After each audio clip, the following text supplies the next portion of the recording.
My parents have always praised my brother's success, calling him the golden child of the family while they mocked and discouraged my business endeavors. Now I am thriving and he is unemployed. They are pressuring me to save him, threatening to disown me if I refuse. My parents, who haven't spoken to me in 5 years, just got in touch with me, a 29-year-old man, and they asked me to help them, or exactly what they needed. They desire that I assist my brother. Craig, my 31-year-old brother, has always been the golden child, as it were. He was just superior than me in every way, so my parents never even tried to hide it, notably in terms of academics back then, something I was able to forget because my parents were often telling me that my brother was outperforming me academically and that I had to step up if I wanted to play on the same team as him. After being accepted into a prestigious college, he rose to the position of youngest vice president in the company's history 5 years ago. He had been employed there since his graduation, making a sufficient living for himself from the start. However, once he achieved history by rising to the position of youngest vice president in his organization, I found it impossible to match his posh corporate career. Furthermore, my parents were always shoving it in my face. To be honest, though, I didn't think working from 9 to 5 was appealing because I'm sure life offers other benefits. However, I had always wanted to start my own business, and had done so since I even knew what an entrepreneur was. I made the decision to launch my own business 5 years ago after working at multiple jobs and learning a little bit about the field I wanted to work in. I would create these sleek, contemporary automotive accessories myself. Despite the way my parents had always treated my brother, I felt that they would also want the best for me because, well, they were my parents. I reasoned that I had enough time to devote to research and development and that I had a solid business plan to move forward with. I therefore made the decision to inform them of it after they had celebrated my brother's new employment with a party. I went up to them personally 2 days after the party and explained my idea to them. I was hoping for some kind of response from them, but all I got was a laugh and an admission that I was playing a practical joke on them, since it was embarrassing that, after all these years of self-education, this was my big idea for my next business. I assured him I was serious, but they said they would encourage me not to quit my work because they would feel ashamed to present their son as a failure, because they knew my business would fail from the start because I had the expertise to succeed. Furthermore, they did not want me to fail as badly as they did my brother. Thus, I should just continue doing what I previously did. They stated that I was free to do as I pleased, but I would still be responsible for the repercussions. I was so offended that I chose to dispute with them and tell them that I was going to move forward with the business whether or not they supported me. They warned me that I would be a disgrace to them and that they would have to remove me out of their lives if I pursued my business plan. They were aware of it beforehand. Additionally, they informed me that they were tired of always introducing their sons. One of them is a 25-year-old vice president at a prestigious company, and the other is still figuring out his life. They had been considering this conversation with me for a while anyhow, and at last they said that I could either keep advancing in my career since I already didn't embarrass them, or I could do anything I wanted to make a fool of myself, but then I would lose them. And I believe what I did is quite clear. I made the decision to remove them from my life, and I never got in touch with them again. He clearly chose our parents' side over mine, which is okay with me, and I haven't spoken to him since. I didn't want anything to do with him from the start as he was too conceited anyhow. Anyway, I had faith in my company idea because I had a lot of experience working with vehicles. That's where I got the idea for the business. I made the decision to enter blindly and simply disprove my parents as I knew that this was something that many people had wanted. I left my job to focus on achieving my objective. I should not have said that with such pride because I now realize it was a risky move. Though I sincerely wouldn't advise it to anyone, it did end up working out for me because I was able to launch my own company after a few months of getting some investors on board. At first, it was difficult. I was essentially living paycheck to paycheck and relied solely on word-of-mouth advertising, learning about my company, and I was gaining more and more clients. Then, after a year and a half or so, things really got going and there was no turning back. I'm feeling very at ease right now. My flat is rather good, and I live there on my own. I genuinely have everything I ever wanted, including a lovely car and a beautiful neighborhood in which to reside. While I wouldn't describe myself as a millionaire, I am happy enough with my life to claim that I haven't lived up to my parents' expectations. Thus, I would say that I'm quite pleased with myself for having been able to refute them. It's not worth it, and I'm so delighted about it that I don't even feel the need to include their face. In any case, I haven't spoken to them in the last 5 years. Even after 8 years of dating, I married my partner, and after 2 years of marriage, we just learned that she was also expecting a child. Despite all of my achievements, I have never made an effort to get in touch with my parents. They are aware of my location. They can ask any relative they know where I live, so they can come see me even if they can't really contact any of them. I am aware that they are well versed in every aspect of my life, since I maintain communication with our family members, who inform me that although my parents frequently inquire about me, they never make an effort to reach out to me. I suppose that's how they handle things. Nevertheless, they eventually contacted me last week and asked if I would be open to meeting. After talking to my wife about it, she expressed her desire for me to investigate further. I went to visit them at their place, even though I had no idea what to anticipate because they had not said anything in the message they had sent me. They greeted me quite warmly when I arrived, but I could tell something was wrong. Even during my time spent living with them, they had never shown me such kindness. I could therefore tell that they were planning something even as they were chit-chatting with me. Lastly, they tackled the issue that is most pressing. They informed me that they had learned about the success of my company and had extended an invitation to congratulate me. They expressed gratitude that I had been able to dispel their first doubts, but they did not offer an apology or anything else. That was kind, and because I was at a loss for words, all I could do was smile. Subsequently, they informed me that Craig had, in fact, had a quite unfortunate few months. It seems that his business had not been doing well, as evidenced by the widespread layoffs and the firing of all high management, including him. He had therefore done nothing but sit at home for the last 4 months.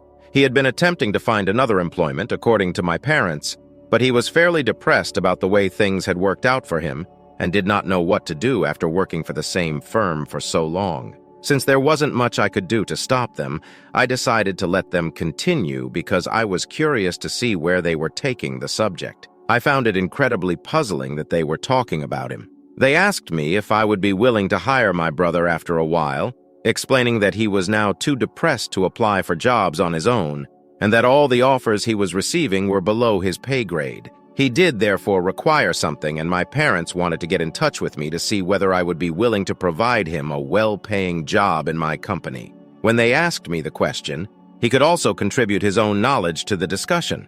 I told him I needed some time to consider it and that I would let them know my decision later because I was at a loss for words. I didn't intentionally say yes because I wasn't sure how to react to that. Given that they had previously had the chance to get in touch with me but had never done so, I should have recognized that they weren't approaching me for no apparent reason. They appeared to be content with who they were. They probably expected me to say yes, but after returning home, I gave it some thinking and talked it over with my wife before deciding to decline. She doesn't really work for my company. She works at a bank, but she informed me that this was the professional setting. Everything I stated is final. She therefore wished to stay out of this. That was the right thing to do if I really thought that I wouldn't be able to collaborate properly with my brother. In any case, she didn't believe my parents' attempt to make amends with me had been sincere. I so had no motivation to comply with their request. I didn't owe them a job. After all, I hadn't even accepted to help out. I knew that if I declined, they would seize the chance to paint me as the villain. Therefore, I had no intention of telling them about this. I made an effort to stay out of the way, but eventually they began texting me every day to find out my response, which I chose to ignore. However, 2 days later, they finally gave me a call and demanded that I respond. I informed him that I had given it a lot of thought and that I did not want to work with Craig since I could not get along with him. We'd never gotten along, so I didn't think I owed them or him any favors by hiring him, and they got really mad at me. They erupted in rage at me for everything they had done for me as a child, including raising me and providing for all of my wants when I said that. And now, when they were expecting me to repay them for their favor, I was ignoring them and acting as though I owed them nothing. Since they provided me with all of that and I was essentially dependent on them, I felt that it was quite unfair to say that, and I believed that simply refusing to do it for me would be against the law. Furthermore, that wasn't even the main point. I made an effort to explain to them that the sole reason I did not want Craig in my business was that I simply could not see us getting along. Therefore, I didn't think that this alone warranted them yelling at me and acting in that manner. In addition, we haven't communicated for the last 5 years. They had no right to expect that I would put up with them after they had informed me that they did not trust me and had not even invested in my company. However, they persisted in their yelling at me. claiming that the only reason they had gotten in touch with me was because they thought that after 5 years, I would have finally moved on. Even though I was finally getting well, I was still being petty, harboring old grievances and unwilling to support my own family. They even claimed that if I had been in Craig's shoes, he would have done the same for me, reminding me that he was my brother and that I needed to support him now that he was in difficulty. They informed me that I owed it to them to help them in the same way that they had supported me if my business had failed. The conversation became quite heated and complicated, so after a while I told them I really didn't want to talk to them anymore, hung up and blocked their phones. My parents said things that have left me feeling very confused about how I feel, like they would have supported me if I had been in Craig's position. I've discussed it with my wife, and she claims that they were only attempting to control me by saying these things because I wasn't in his position. They still expect me to aid him, even though they haven't even apologized, so I don't need to fall for any of that. I know she's correct. When we were youngsters, my brother had never shown me kindness, and everyone would continually pick on me. But after that, I can't get rid of this constant sense of guilt and, well, I just feel funny about everything I do because I turned down my brother's offer of employment when he lost his corporate position. First update, I sincerely appreciate your reply to my post. Since I last spoke with my parents, it has passed, and I am aware that what I did was not really significant. It's not like my brother will never find employment again, to be honest. Simply put, I'm not interested in working with him. I mentioned that my wife and I had discussed it, and that we had decided to remain with our decision. However, that doesn't set well with my folks. They've been making it seem like I've always been jealous of my brother, which is why I was excited about the chance to harm my family. Given that they have been texting every single relative we have, I don't even know why they are taking this seriously. They're not even talking to them about it. It's simply being brought up. They are actually making a special effort to text them about me. The way they are acting is utterly absurd, and I believe it to be an appeal for attention. However, I refuse to give it to them. They have been blocked, and I won't talk to them about this or unblock them no matter what they do. I have replied to some of the relatives who have taken the time to contact me and gave me the screenshots, outlining the whole circumstance. It's not as if they were unaware. For the previous 5 years, my parents and I have avoided speaking to one another when we see each other at family gatherings.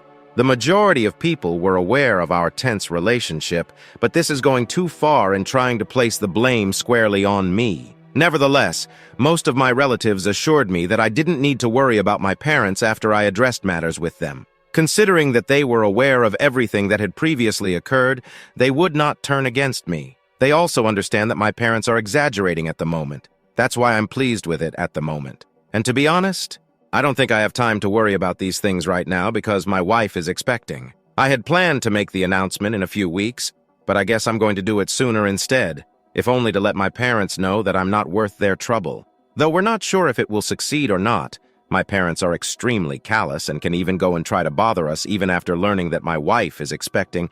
I think it's a wonderful idea. Definitely not impossible for them, in my opinion.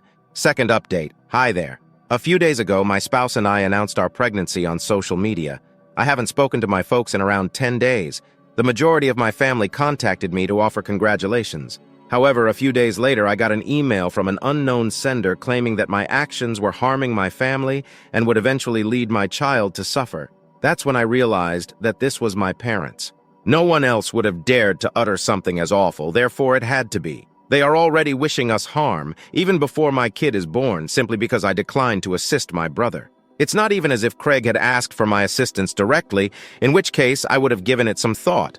Nonetheless, my parents are the ones who want me to hire him. But that's not the point.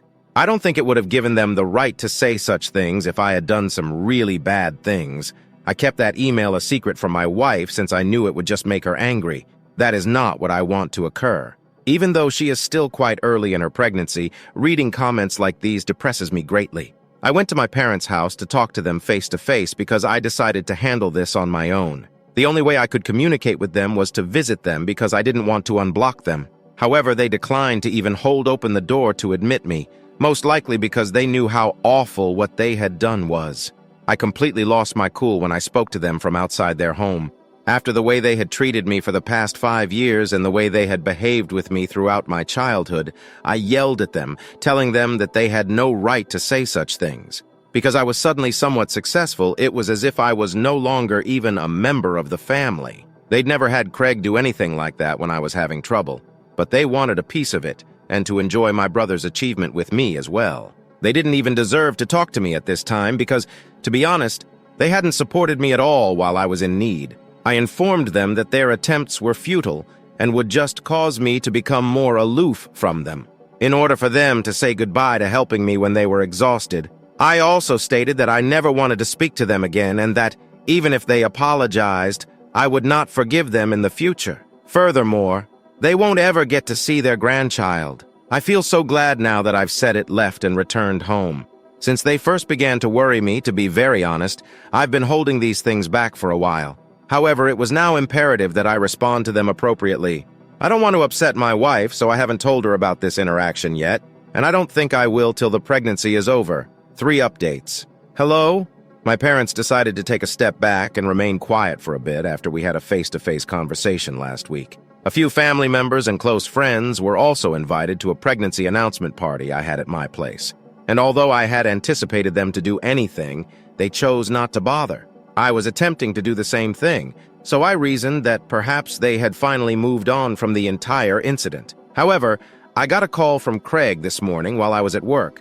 That was extremely odd because 5 years ago, he completely stopped communicating with us, and I had no idea what he wanted to talk to me about. For an instant, I was afraid he might try to talk to me as my parents did and insist that I give him a job, meaning I would have to go through the same process all over again. I didn't answer his first call, but after that he called me several more times and even sent me a message informing me that he had to talk to me right away because it was urgent. He assured me that he would not ask for anything from me, so I didn't need to worry. He claimed he was only looking to talk about something that had been on his mind for a while. We had a conversation today after I chose to pick up the phone. He claimed to have been quite melancholy for the previous few weeks, which is why he had not been talking to anyone and had been ignoring all of the emails and texts he had been getting, even ones from his family. When he eventually examined those messages a few days earlier, he discovered that everyone was talking about how unjust it was for our parents to demand that I offer him a job in my firm, particularly since they had never treated me properly. Craig was really perplexed since, despite our parents' repeated conversations over the previous few weeks, they had said nothing concerning the events occurring within the family. After reading those texts, he had asked our parents if they had taken any similar action. They had flatly denied it, stating that they had no idea what the message's contents actually meant. However, it seemed to him that they were lying. He had told our parents about his employment predicament, so he had contacted me instead to get the facts. About how angry he was. He had never expressed a desire for my assistance at all. He was therefore perplexed as to why they had decided to hire me and then attempt to coerce me into getting in touch with them in exchange for a job, even though he had not requested one. I chose to give him the truth after giving it some thought, since I felt that he should know the precise nature of our parents' behind-his-back activities. I told him everything my parents had told me, including the fact that he was not in a good place right now and they did not want him to suffer, and that after they had told me his tale, they had told me that I needed to offer him a job and support my family. I explained to him that although at first they might have really wanted to support him and help him get his life back on track, it eventually simply turned into harassment, and I wasn't cool with that. I expressed my sincere regret to Craig over his job, acknowledging that it held great significance for him and that he had contributed significantly to the organization in his role, making his sudden termination understandable. To be honest, though, Craig was aware of the fact that my parents and I were not compatible, which is why I turned down their offer, and he appeared to accept it. He expressed to me his lack of interest in collaborating with me. He was taking a deliberate break and didn't mean any offense, but he wasn't in the right frame of mind to be working with anyone at the moment. My parents gave the impression that he had no offers worth taking into consideration, but in reality, he had, and he was only waiting on them because he needed time to reflect, and he made that decision on his own. Not that he wasn't offended, it was just that it didn't factor into his choice to take a leave of absence. Though we were no longer on the best of terms, I thought that he could still handle it, so I let him vent to me for a while because he sounded quite frustrated. Following a thorough discussion of this, he informed me that he was furious about what our parents had done for him, as it gave the impression that he was desperate and that he was attempting to persuade my parents to push me to find him employment. And because he hadn't done anything of the kind, it was just incredibly perplexing. He then apologized to me for everything I had to go through and said he would talk to our parents about it. I found that to be incredibly mature of him, and I felt that he had matured considerably over the previous 5 years, particularly following his job layoff. It seems that he realized that nothing is permanent, so perhaps he shouldn't have been so conceited and haughty. We weren't quite able to work things out, but at least we had a nice conversation, and that's good enough in my opinion. Perhaps that was a lesson learned in disguise. Update 4. I talked to Greg over the phone a few days ago, and following our conversation, he promised to address our parents about what they had done. He went ahead and did so, but it did not go well since my parents became very defensive and said that they were only trying to support him because they did not believe it was a good idea for him to take some time off and that he should start looking for a better job right away. They got into a heated argument over it because Craig felt they were attempting to control his life from the start and never allowing him make his own decisions, even as an adult. Naturally, my parents were offended by that and began listing all the things they had done for him, things that were quite standard that parents do for their children, and I'm not sure why. They constantly think that because they did it as a favor, it's appropriate to boast about it. It wasn't a kindness. Still, you had to do it. Following a very heated argument, Craig stopped talking to them.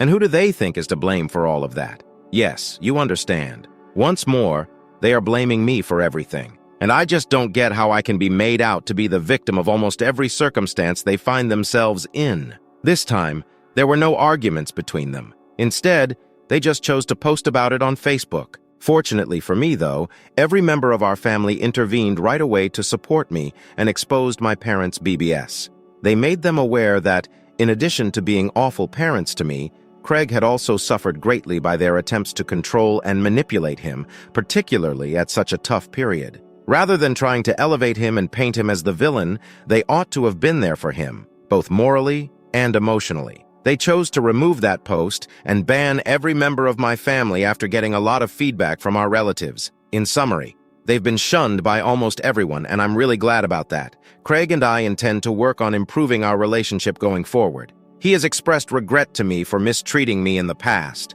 but my wife is the most significant thing in my life at the moment, and becoming a father excites me much. Story 2. My parents backed my brother when he had an affair with my fiancée for several months, getting her pregnant before my wedding. It's as twisted up as it sounds, and it will be a long one. I'll do my best to be brief, but there are a lot of things to consider in this.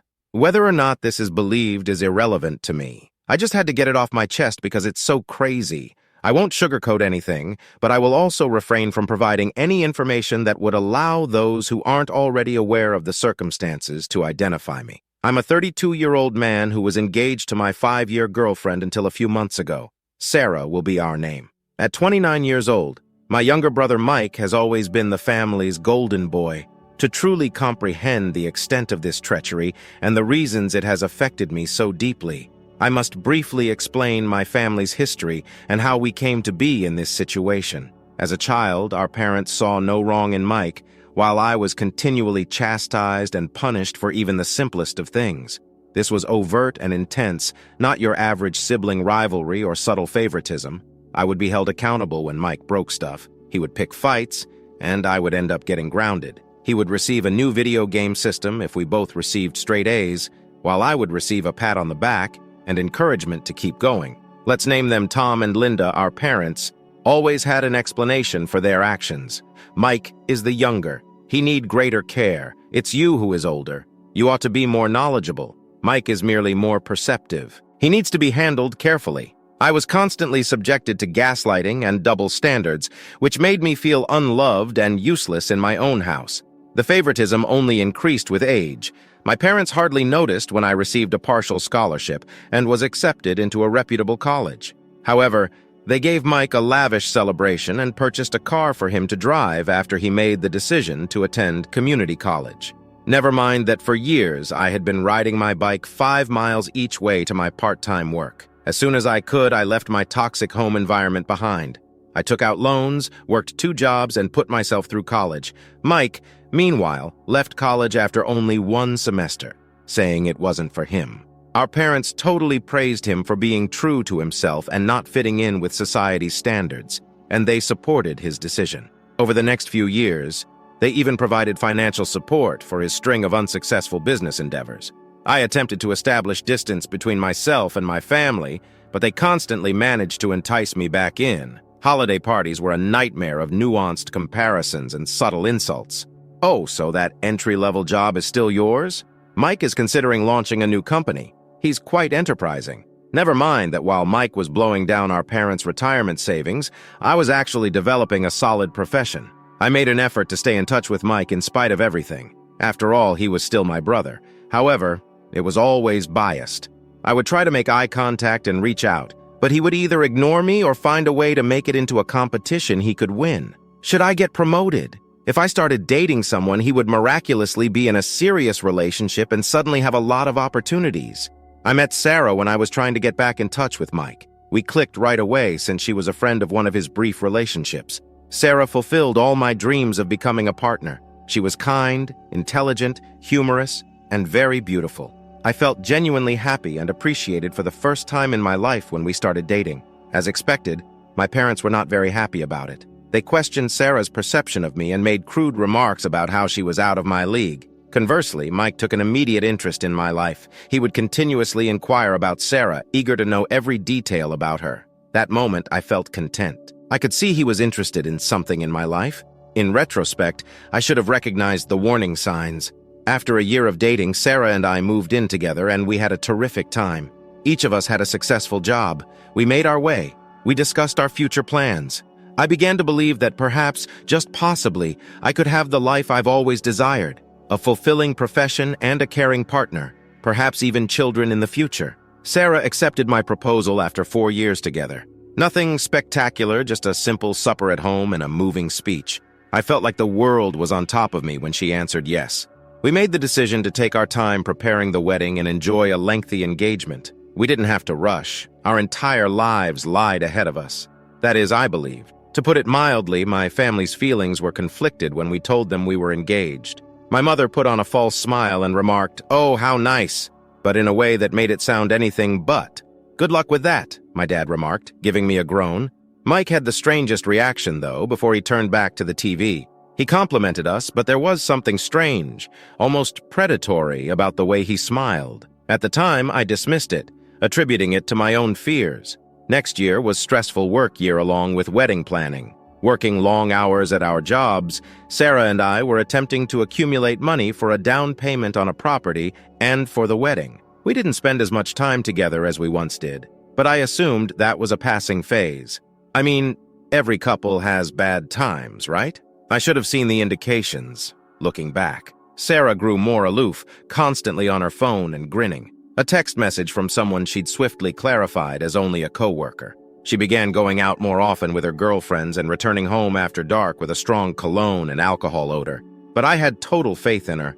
Not that I ever thought she would be unfaithful in the first place, much less with my own brother. 4 months ago, Sarah began to behave even more strangely. She was irritated, cranky, and nauseated all the time. I speculated that she might be expecting, and the thought excited me. Though we hadn't been trying, we had ultimately discussed wanting children. I began thinking about baby names and nursery colors and how I would assist her. One evening, she sat me down and revealed the bomb, her eyes welling with tears. It wasn't mine, but she was pregnant. I was taken aback. Our hectic schedules had prevented us from being intimate for a time, but I never thought she would cheat on me. When I inquired about the father, "It's Mike," she whispered, absolutely broken. That was when my whole world fell apart. My life fell apart, along with all I had built and believed to be true.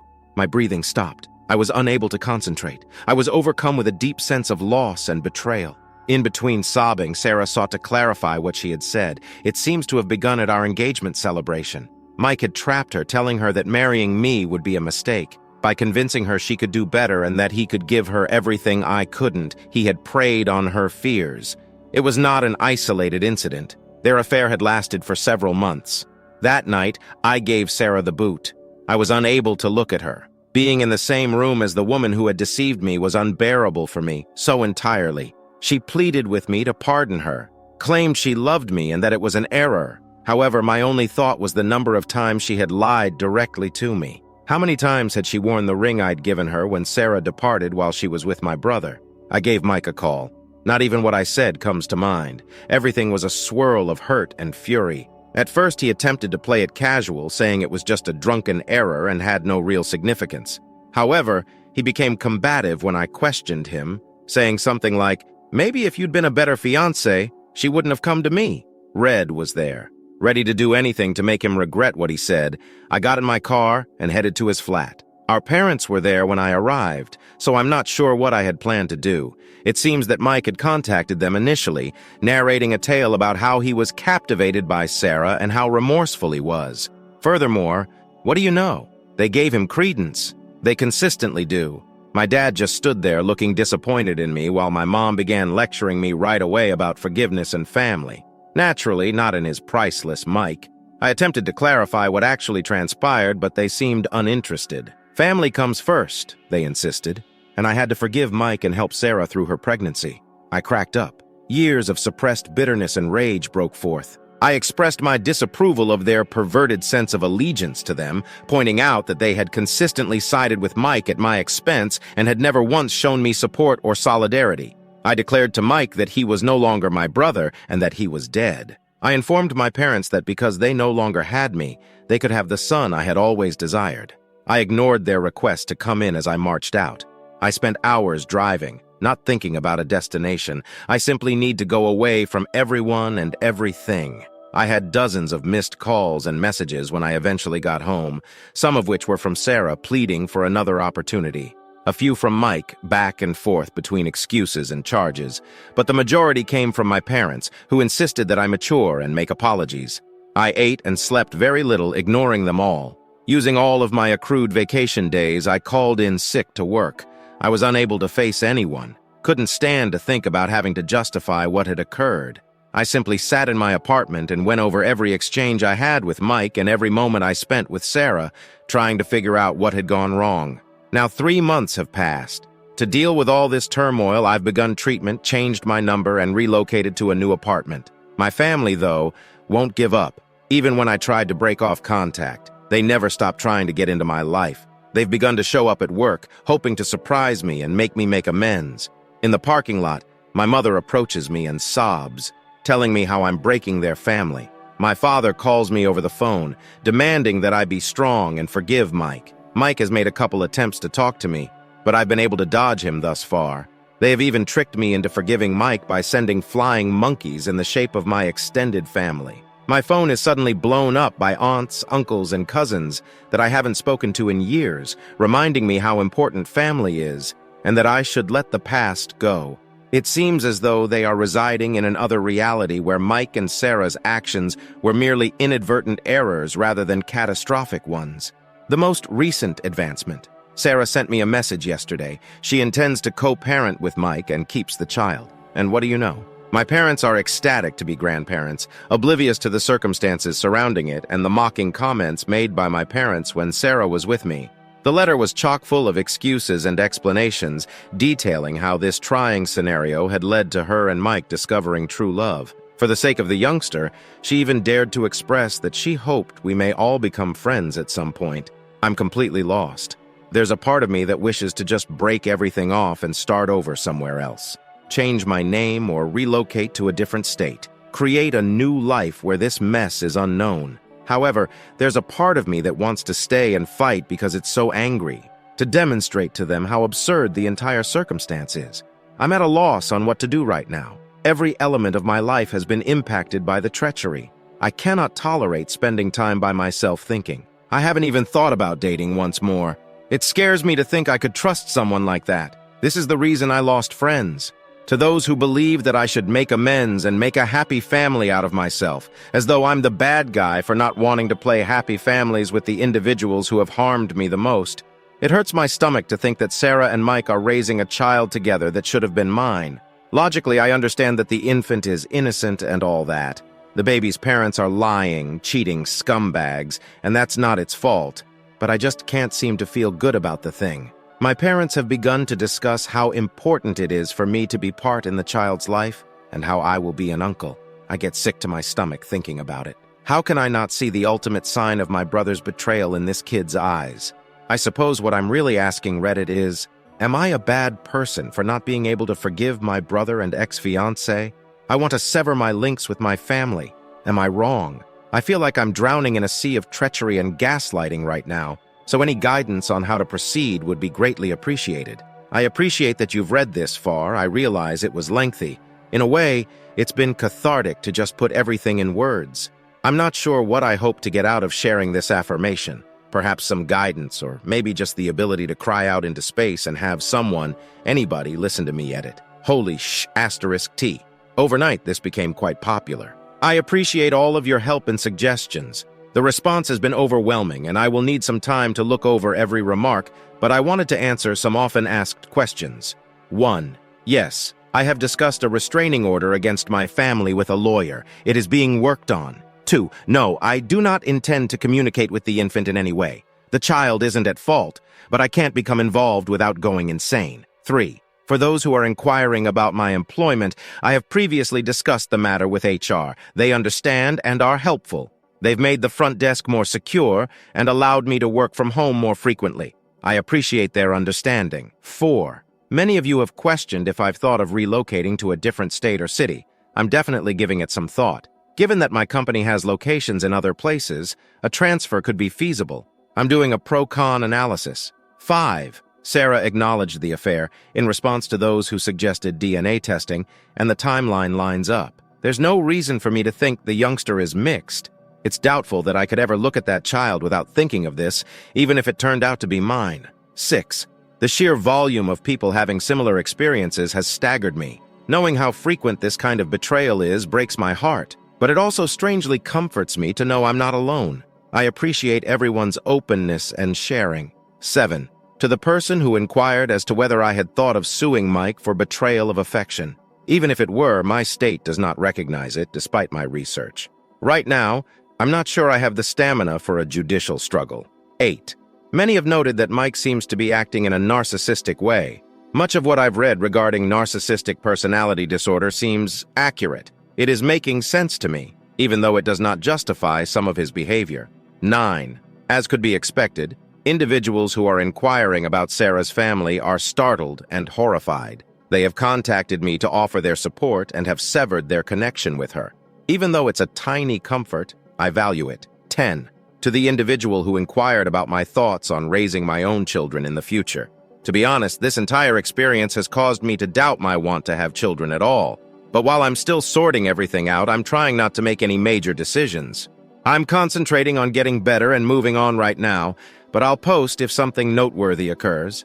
Once again, thanks, Reddit. You don't realize how much you've helped. Sincerely, your guidance and support have been a lifeline for me during this trying time and have given me a lot to think about. Please know that even though I might not be able to reply to every remark, I do read them all and they are making me feel less alone in this. First update. Hi everyone on Reddit. My previous post was over 2 weeks ago, and since then, everything has been extremely unpredictable. I would want to thank everyone for their tremendous support and guidance.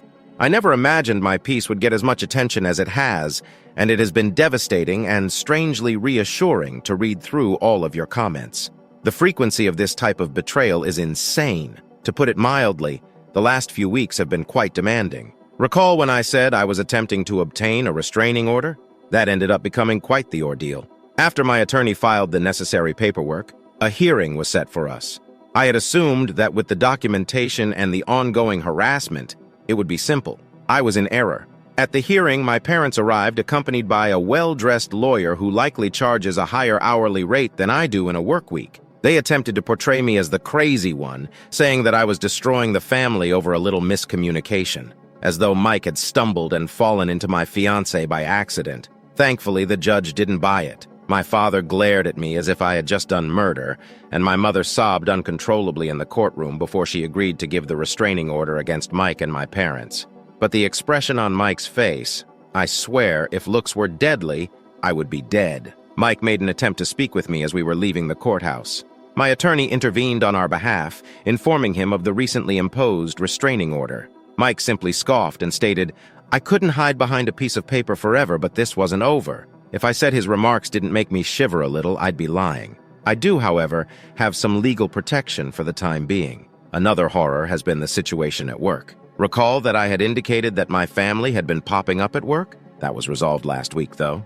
My secretary buzzed me in from a meeting with a client, stating my mother was in the lobby making a big deal out of herself. She appeared to have brought along a photo album and was attempting to show my colleagues my early photos of Mike and me while shedding tears over how close her boys had once been. I left the meeting early and headed downstairs to the lobby, where I saw my mother surrounded by a bunch of uneasy-looking coworkers. She had started telling me a story about when Mike and I were little and we used to take baths together when she noticed me. I interrupted her as she attempted to approach me and start talking about a baby shower. I threatened to contact the police and have her removed for trespassing and breaking the restraining order if she didn't leave right away. Her expression suggested that I had given her a slap, but I couldn't bring myself to care after everything they'd done to me. She was hauled out by security, and I had to spend the next hour repairing the damage with my employer and colleagues. Fortunately, the most of them were understanding, although some seemed to be curious by the drama I was bringing to work. But it was during the fight with Mike that things truly became out of control. I was using the punching bag at the gym last Saturday in an attempt to let out some of my rage. I wasn't aware of someone approaching from behind until I heard his voice since I was so preoccupied with my workout. Spinning around, I saw Mike grinning at me as if he hadn't broken the restraining order. He opened his mouth loudly enough for everyone in the vicinity to hear. I asked him to leave before I phoned the police, but he just laughed and said that he would report me for threatening both Sarah and him. At that point, I snapped. I struck him with my hand, striking his jaw. He staggered back and then sprang at me. Finally, we were trading blows on the floor like we were kids again. However, there were no parents present to separate us this time. Nobody is telling me to step up and give Mike the benefit of the doubt. Before the gym staff tore us apart, I managed to get in a couple decent hits. My eye was swelling shut, and Mike's nose was bleeding. We were both screaming, attempting to get away and retaliate against one another. It was the gym manager's threat to contact the police that made me finally get my act together. I packed up my belongings and drove home. Against my better judgment, I answered a call from an unknown number while I was still trembling from adrenaline. I responded to it. Sarah was yelling at me, telling me that Mike could require surgery since I had broken his nose. I chuckled. It was unavoidable for me. It was just too much, the ridiculousness of her being upset with me after everything that had happened. I apologized to her if I had offended her little boyfriend, with whom she had been having secretive affairs for some months. She began to cry and continued talking about how anxious she was and how the baby could tell she was in pain. How could I be so self-centered? I disconnected the call and blocked her phone. The conflict had severe after effects. News had gone through our social circle like wildfire. Messages from friends and family, some of whom were supporting me, were flooding my phone. I'm getting abuse from others for striking my helpless sibling. Sarah's parents got in touch with me once more, letting me know how much they still support me and how disappointed they are with their daughter. It was a minor consolation, but I'll take what I can get right now. It seems like the restraining order is no longer sufficient. Since Mike has demonstrated his willingness to break it, I'm concerned about what he might do next. The aftermath in terms of law has been a disaster. My lawyer called me the day following the incident at the gym. It seems that Mike had accused me of assault. I described the events and Mike's breach of the restraining order, how he infuriated me. My attorney sighed, adding, "We'll fight it, but since I pulled the first punch, it might be an uphill battle. We are already pursuing legal action on our own behalf against Mike for his alleged restraining order violations. Though nothing is certain, my lawyer appears assured that this will strengthen our case. I had to show the cops the bruises on my knuckles and face while also providing statements. Having to defend myself against my own brother is a humiliating experience. Mike and I have been permanently barred from the gym. It stinks, but I can't say I blame them. One of the few places I felt like I could release some of my rage in a constructive way was that gym. I spoke with my longtime cousin Amy on the phone the other day. She has been receiving a lot of criticism from the family for staying behind me, but she refuses to back down. She gave me some insight into the behind-the-scenes activities. My parents have been telling others, it seems, that I'm going through a mental breakdown. They claim that I'm just jealous and unable to move on, and that Sarah and Mike's relationship only began after Sarah and I split up. Amy claims that while not everyone in the family is buying it, some are. I'm trying to keep my head down and recuperate, and it irritates me that they're out there spreading lies about me. To put it mildly, things have been stressful at work. My coworkers are definitely wary of me now that the argument with Mike and the event involving my mom in the lobby made headlines on local social media. Earlier this week, my boss called me into his office. He began by expressing his appreciation for me as an employee and his understanding of the challenging times I'm going through. He then gave me the kicker, though. He believes that until things calm down, it might be better if I took a leave of absence. If you'd like, we can refer to it as a personal sabbatical, he said. Naturally paid. Even though I knew the choice had already been made, I still wanted to argue and tell him that my work is the only thing keeping me sane at the moment. I accepted, expressed my gratitude for his understanding, and began packing up my office. I saw two of my coworkers speaking to each other as I was leaving about how my brother had gotten my fiancée pregnant. I left my office door slammed more loudly than I had to, feeling a tiny bit of satisfaction from watching them jump. If I said that any of this had no impact on me, I would be lying. I've taken to taking lengthy nighttime drives in order to escape my flat. I sometimes find myself wondering how in the world my life got so messy while I'm parked outside the house I used to live with Sarah. Amidst the mayhem, I discovered assistance from an unforeseen quarter. Emma is Sarah's younger sister.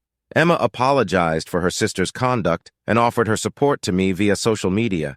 I was hesitant at first. What if this was a ruse of some sort? However, following our conversation, I understood that she shares my anger at Sarah's actions. She has been providing me with updates on what's happening in Mike and Sarah's world. It seems like they have moved in together and are acting as though they haven't blown up numerous lives to be together. According to Emma, Sarah has been attempting to portray herself as the victim in all of this, sobbing to anybody who will listen and telling everyone how she and Mike are soulmates who overcame all obstacles to find each other. Even though it makes me queasy, I appreciate Emma keeping me updated. After all, power comes from knowledge. I would prefer not to know, even if it is knowledge. The state of social media has been even more terrible. When it comes to social media, I've always been rather quiet, but this whole thing has put me uninvited into the limelight. I believe that a local Facebook group had a post about our argument at the gym made by one of Mike's pals. Although the post didn't mention our names, anyone familiar with us might figure out the circumstances from the detailed description. The comments section became a war zone. Some were supporting me, arguing that Mike deserved what he got. Others were saying I should be locked up and labeling me unstable. One night after having one too many beers, I made the mistake of looking over a few of the comments. Big error. In the end, I threw my phone so hard that the screen cracked across the room. Since then, I've deleted the majority of my social media profiles.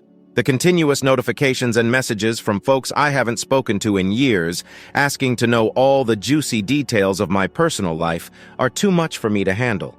After all that has transpired, I've come to the conclusion that I must leave this city. There are just too many memories and opportunities to see Sarah, Mike, or my parents. I've been investigating internal transfers at my workplace. Our Seattle office appears to have a promising opening. It's not the best situation. Even though I've never been a fan of constant rain, at this point I would go to the moon to avoid the turmoil. Though I haven't decided anything concrete yet, I'm growing more and more drawn to the concept of starting over. New apartment, new city, fresh life, a location where I am unknown, as the man whose fiancée was knocked impregnated by his brother. Since the restraining order was issued, my parents have been eerily silent. I'm waiting on the other shoe to drop or for them to reappear in my life in a different capacity. Sarah has been telling everyone and everybody that she is pregnant. Emma informs me that she has been sharing updates on social media on a regular basis, including belly shots, ultrasound images, and more. Usually with a comment expressing how fortunate she and Mike are and how eager they are to begin a family. Every new piece of knowledge seems to reopen the pain like a fresh cut. Right when I feel like I'm getting better, that's the current state of affairs. I didn't think my life could get much worse than it was 2 weeks ago, yet nevertheless it has. I remain enraged. I'm still wounded. However, I'm also worn out. I'm over fighting for myself. All right, Reddit, this is more of a cry into the void than much of an update, I suppose. Right now, I'm not even sure what I'm requesting. Suggestions. With sympathy. A time machine, please, so I can go back in time and never tell my brother about Sarah. Whatever follows, I'll do my best to update everyone. You have no idea how much your support has meant to me. Even though it seems like there are falsehoods and betrayals everywhere I look, it's nice to be reminded that good people do exist. Last-minute revision. Hello, Reddit. I hope this is the last post I make about this issue. It's been a week since my last update. I want to start by expressing my gratitude to everyone for their guidance and support during this experience. In the lowest points of my life, Your words have been a lifeline. So where should we even start? In just 7 days, a lot has transpired, and I'm still trying to make sense of it all. Let me begin with the most significant news. I'm on the go. Yes, it is correct. I decided to go ahead and accept a transfer to our office in Seattle. Though it wasn't an easy choice, I felt I needed a new beginning in light of everything that had happened. The choice was made following an especially trying day earlier this week. I had just returned from another meeting with my attorney regarding the assault allegations against Mike when I opened my mailbox and saw a note. It came from Sarah. Curiosity overcame me, though, and I ended up throwing it away without even opening it. There was a handwritten note expressing her and Mike's excitement about their unborn child, along with an ultrasound image. She continued by saying that the baby would like having its uncle in its life, and that she hoped I would find it in my heart to be pleased for them. Before I knew what I was doing, I saw red. I reached for my phone and dialed Sarah's number, unblocking her. I just let go when she noticed the second ring. I expressed to her my true feelings about her, Mike and their contented small family. I told her that she was crazy if she thought I would ever want anything to do with that child, and that she, Mike, and the baby may all burn in hell in my eyes. It wasn't the best of me. As if I had spoken at last about all I had been repressing, I realized then that I could not stay in this city any longer. That same evening, I decided to take the transfer to Seattle and told my supervisor so over the phone. He appeared to be relieved. To tell the truth, I believe he was concerned about the potential effects of all this drama on the business. He expedited the paperwork as promised, and it became official by the following morning. I had 2 weeks to relocate across the nation and pack up my life. My family and social circle were promptly informed of my move. As expected, my folks were incensed. In an attempt to dissuade me, they once again broke the restraining order by showing up at my residence without warning. My mother was sobbing as she told me that I was leaving the family. My father was furious with me, accusing me of being immature and self-centered. I didn't participate. They were taken out after I phoned the police to report their violation of the restraining order. My mother yelled that I would regret this as they were being led away. I was discarding everything because that family meant everything to me. I simply shut the door and resumed packing. Mike had a different response. He didn't make an effort to get in touch with me. He posted a lengthy statement on social media, most likely in response to the ongoing legal troubles, explaining how some individuals find it difficult to see others happy and how he and Sarah were putting their new family first while putting the hate to rest. It was obviously directed at me in an attempt to make himself look bad. I'll own up to it. It hurt to see how many people supported him with likes and comments. However, I told myself that it doesn't matter what others think. They are unaware of the reality. Most unexpected was Sarah's response. She contacted her sister Emma after our phone conversation, who, as you recall, had been keeping me updated on Sarah and Mike's situation. It seems that my remarks had a greater impact than I had anticipated. Emma informed me that Sarah had lost it, acknowledging that she and Mike had done something terrible, and that she was afraid for the future. Amy, my cousin, kindly offered to assist me with packing. She went on to tell me more about the family's recent events. Amy informed me that my mom's sister, my aunt, and my mom had a major falling out over my mom's constant favoritism of Mike and my exclusion from the family. When my aunt said that my parents were reaping the consequences of their years of favoritism, things got fairly heated. To hear that someone is at last exposing their actions makes me feel a bit satisfied. Although the legal matter is still pending, my attorney tells me that my relocation will have no impact. In addition to challenging Mike's assault allegations against me, we're still prosecuting him for breaking the restraining order. My attorney feels certain that the judge will see through Mike's pretense, particularly considering his track record of breaking the restraining order. My relocation across the nation should also serve as evidence that I don't pose a threat to Mike, which could aid in the dismissal of his allegations. After this, I'm not sure if I'll post any further updates. Restarting involves letting go of the past, in part, as beneficial as this community has shown to be. I believe it's time for me to stop telling the story again. Instead of thinking about the past, I should be concentrating on creating my new life. I suppose that's it now. My last update. Good luck to me. Reddit. In Seattle, I have a brand new life ahead of me, and I want to make the most of it. Story 3. The ex-boyfriend grew close to my kid and became a friend. When my spouse died. When he referred to my daughter as his baby, I lost it. He finally appeared and expressed his emotions. I had been with my husband for more than 12 years when I was 34. Our child was born when my spouse was 33 and I was 31. My beloved spouse passed away in a sad accident approximately 1.5 years ago when my baby was about 2 years old. He was the love of my life. On a cloudy and slick road, a careless driver struck his car. He perished in a crash instantaneously. I was devastated by his passing. Our daughter was the only thing that kept me at least sane. I was in shock that I had lost him. My anchor, my light, was him. And I had deep love for him. I still find it hard to accept he's gone in certain ways.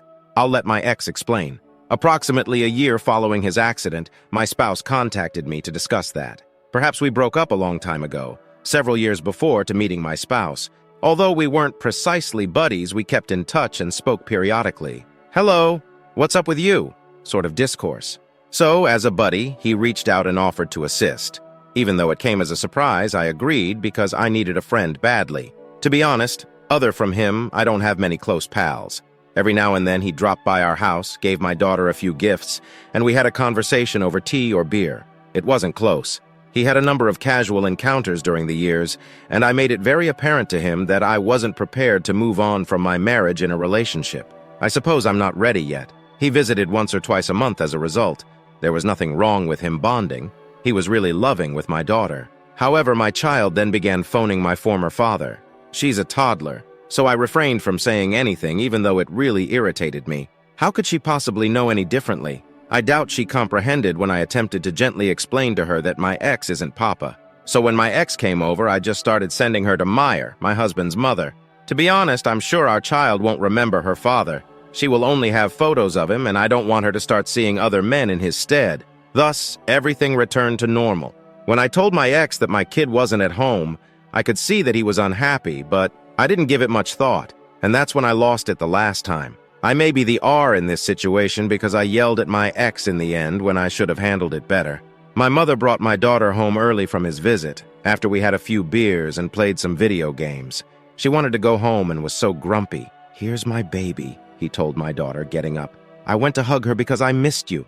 That's when I lost it with him. I furiously informed him that despite his intense desire, she is not his child, and that in fact, she is my and my husband's child. Furthermore, he still has a lot of opportunities to become a parent with his partner. Saying such nasty words, he told me I was a real offer and walked off. My mother said that I acted like a child and was somewhat of an too, and I am too. Commenters' comments. No, I believe you were venting your underlying pain on him. Additionally, he was fairly naive to refer to your child as his baby because he is probably not going to be her father. If we are to speak in terms of the family at all, he is more of an uncle. Even though he was incorrect as well, I believe you had to apologize. If you truly want to be friends and include him in your child's life, then maybe he will realize that this is a sensitive topic for you at the moment, and that some aspects of it will undoubtedly always be sensitive. Ahead, I'm grateful. You seem to be correct. My ex's remarks were very personal to me because I still take everything about my marriage very seriously. Although I don't think what I said to him was incorrect, the manner I stated it was. After giving it some thought, I believe that I do want him to be a part of my daughter's life. He is a great friend and a great support system, especially during my difficult times. Thus, I should not have become angry with him. I believe I'll give it a shot and give him a call to apologize and express my concerns. I'll confess that his remarks at the time really got under my skin. It's possible that he was just expressing his love for my child in an awkward way and didn't even mean what he said. "You are still in deep mourning over your husband," commenter Na. "I think you ought to tell him you're sorry and give an explanation of your feelings. He may or may not accept the apologies. You ought to give counseling serious thought if you aren't already receiving it. My friend's son's father died when he was 3 years old. The same thing. No memories at all, just photographs. Oh, I appreciate your advice. I think you're correct. I should tell him how I really feel and apologize. I should have voiced my worries earlier, but I let things get out of control. I ought to establish some unambiguous limits with him. I want him to stop calling my daughter his baby, so I'll explain that I'm still in pain. It will be fantastic if he gives his consent. If not, I will be forced to quit talking to him for my own benefit. Right now, I'm attending therapy. It takes a while, but it is beneficial. And my deepest condolences for your friend's son, writer of comments. You will need to set firm limits with your baby because of this. Giving you two is maybe romantic history. It's his responsibility to obey and uphold these boundaries once they are made public, even if he is unaware that he is crossing them. Keep him from bullying you. To your child, you are both the parent. Go, you're correct. My child's welfare is my top priority. Furthermore, I believe it's a bunch of bullshit when some of my family argue that a child needs a father figure. Maybe if I meet a nice man who is at least as wonderful as my hubby. However, it ought to be at my convenience and not imposed upon my infant and myself. Writer of comments. I believe there is a problem here if the baby is the main reason he returned to your life. Many evildoers sneak into the lives of single mothers in an attempt to gain access to the children. Defend your daughter. Your ex is not necessary. It's a good thing you dumped him. Up and running already. I'm not sure whether he's hiding something about my child from me. Perhaps he's projecting some unsolved difficulties onto himself. Perhaps not. He's a wonderful friend and kind guy overall. However, you are correct. He made a horrible partner. Even though we were extremely young, our connection was obviously unhealthy. However, after speaking, we've determined that we make far better friends and lovers. But now that I've posted and given it some thought, it's obvious to me that we should first apologize for yelling. Second, establish some unambiguous limits between him and my child. We won't talk to him more if he refuses to accept it, but feel free to comment NTA. And it appears that he is using this as a ruse to win you back, going so far as to establish a rapport with your daughter. I'm not quite sure, but I don't think he wants to be with me again. There was a reason why we broke up. Our relationship was poisonous, and we were both young and foolish. He is a good buddy, even though we spoke and agreed to keep in contact after the surprisingly amicable breakup. Though not very close, we were nevertheless cordial. He helped me a great deal and was very supportive following the passing of my husband.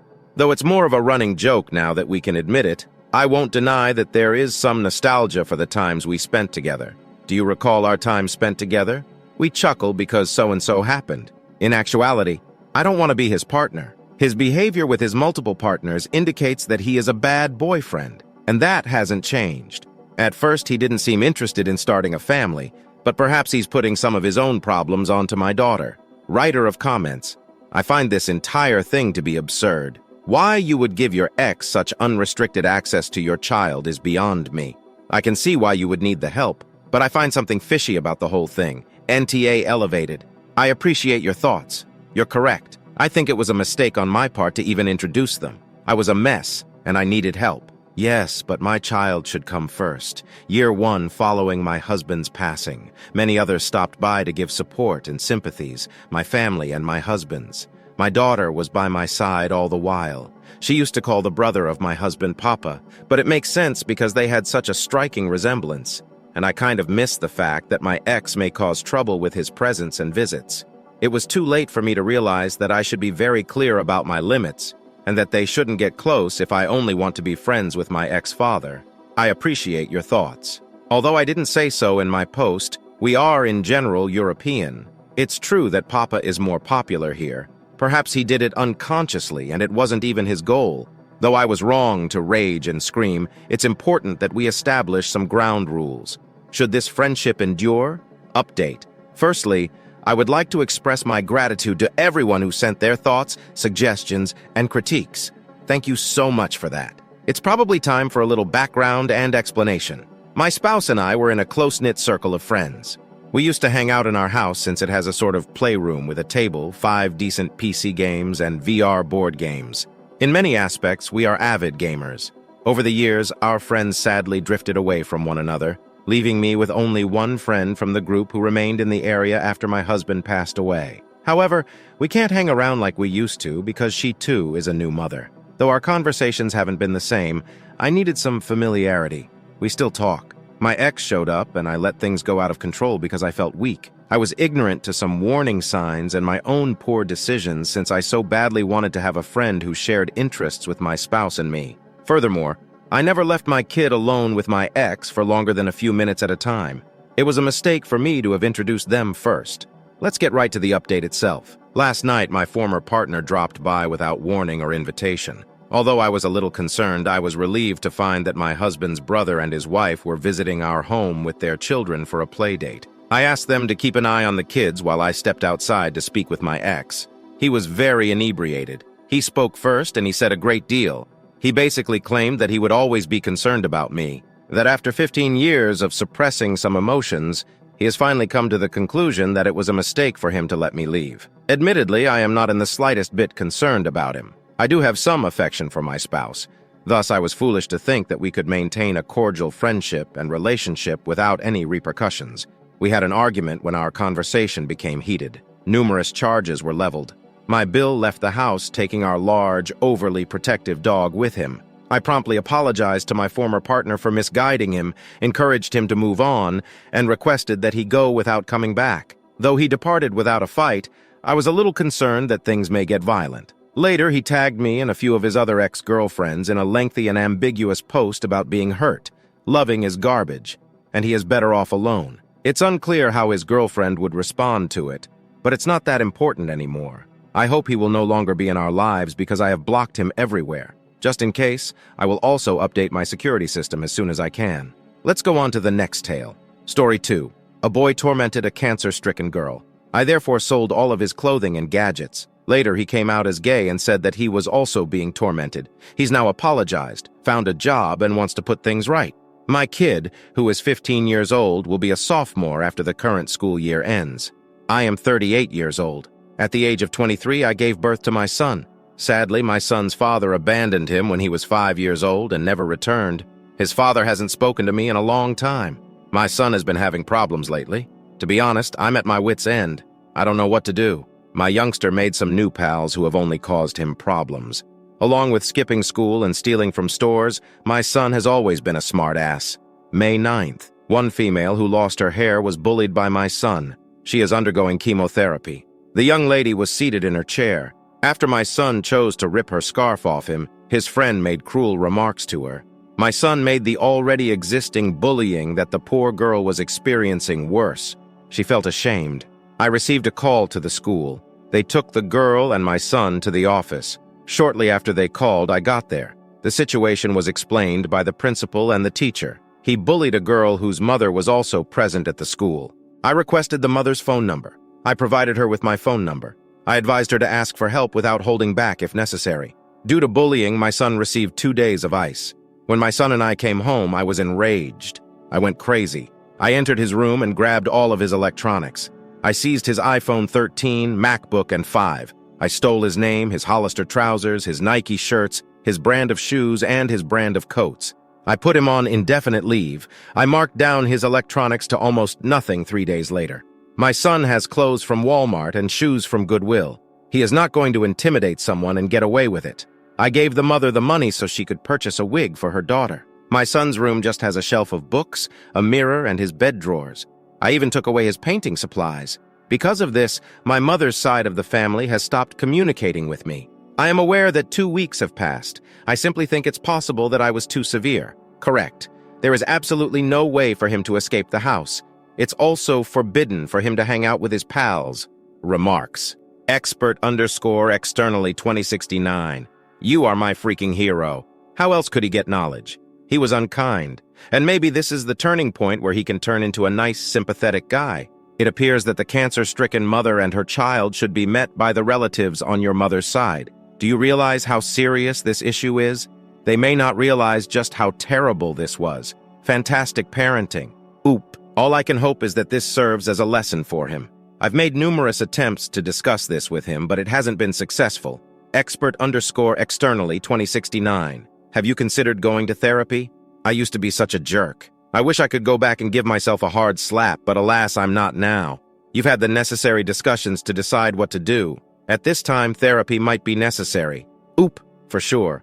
He's definitely going to therapy. You performed exactly what you were meant to when you fired 88 shots at you. He is being raised by you. Well done. You have to tell him exactly what he did so he can comprehend the whole extent of his own insanity. Find out from him how hilarious it is to make fun of a girl who is battling for her life. Inform him that her hair fell out, literally attempting to fend off the illness and survive. Asking him how he thought that was hilarious while trying to harm her. Inform him that doing it was a cowardly move. Tease a female that's much braver than he is. She's making herself ill in order to live. That despite having raised him better, you were disgusted and dissatisfied, and he must perform better. In order for him to grow and learn from this, he needs to comprehend. Oop. I assured him that her hair loss was not her fault. I told him that a girl's hair is very important to her, and that losing it was difficult for her. I clarified that he made her already terrible self-esteem regarding her appearance. External highlight. Experts highlight the number 2069. It seems like everything you did was correct. Adolescents are just so damn difficult. And how upsetting if family members believe this to be appropriate conduct. Don't give them any thought. Sarah, love life on the outside, I'm not. Expert_2069. You punish yourself too harshly. Even if you raise someone flawlessly, they still have free will and are subject to outside influences. You are not going to tolerate his actions. By enrolling him in therapy, you are helping a family in need and showing that you believe he is capable of more. I fail to see how you may be failing to pick up the ball. Sometimes life and kids are just hard. Doubting. Line 1359 is timely, not incorrect. As a former educator, I wish more parents would respond to their child's bullying conduct with the same level of concern. There are far too many parents that encourage and justify it. After a round, your son discovered that decisions had an impact. Sarah, romantic life opportunity. I will not put up with him being a bully. Since I was bullied as a child, I refuse to tolerate it in my house. Expert_externally 2069. More mothers like you are needed. First update. My kid and I had a lengthy conversation earlier, and I believe I now understand why he is acting this way. My 15-year-old son recently tormented a cancer-stricken girl because she was bald, so I grounded him and took everything away. I returned his art equipment to him so he could express himself. I'm giving him an opportunity to make amends and get his devices and other belongings back. He's getting new electronics from me to replace the ones I sold, once he exhibits a behavioral shift. It was earlier that we spoke. My son confided in me that he was being bullied because he is gay. He felt as though he had no other pals, so he tried to blend in with his new group. My son expressed to me how lonely he feels. I felt so bad about being harsh with him because of this.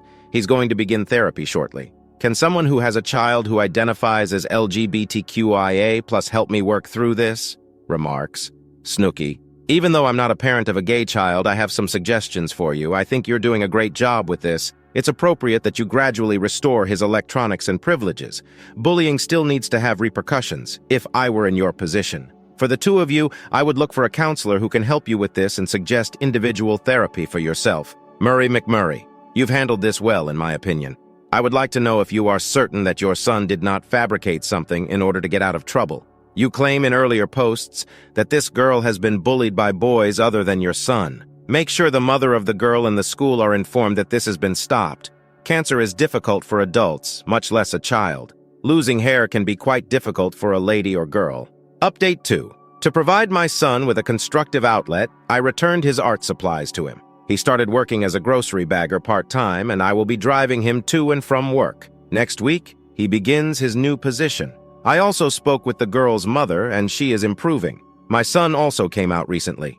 Being gay has been a source of bullying for him, so he tried to blend in with his new pals. Troublemakers and bullies were his new acquaintances.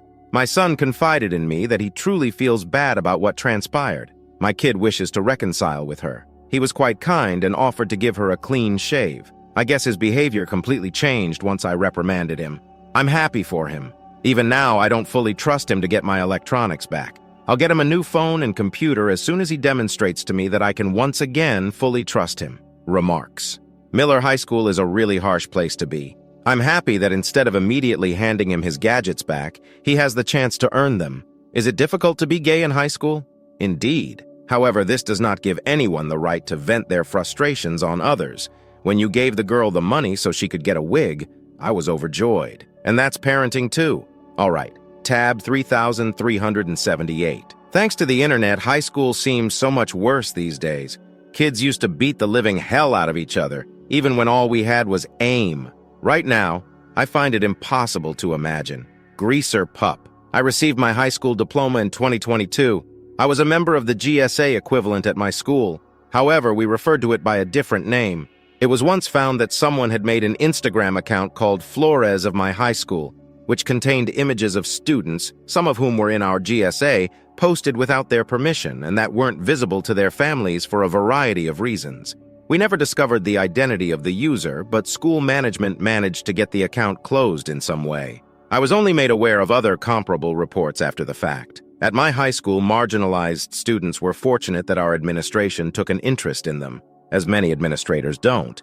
Bullying others anonymously has never been simpler thanks to the internet, since it can now be done with impunity. To be honest, it scares you when you don't know who is responsible. You are not able to do nearly as much. Arena Rhino. I've taught middle school and high school. When a child reaches middle school, parents have less and less influence over them, and peers begin to have a greater influence. Unfortunately, there are instances when bad buddies can contribute to the conduct of hive-mind idiot males, creating a toxic dynamic. These males are usually fine when left alone, but in some way, they all bring out the worst in one another. Thankfully, effective parenting can ultimately save a child, but it will not be easy, particularly if your child is disobedient. However, they all manage to bring out the worst in one another. This was noted by my friend with her child. The collective IQ decreased with the number of boys recruited to the group, from decent kids to Johnny Knoxville very rapidly. Greetings from Jackass.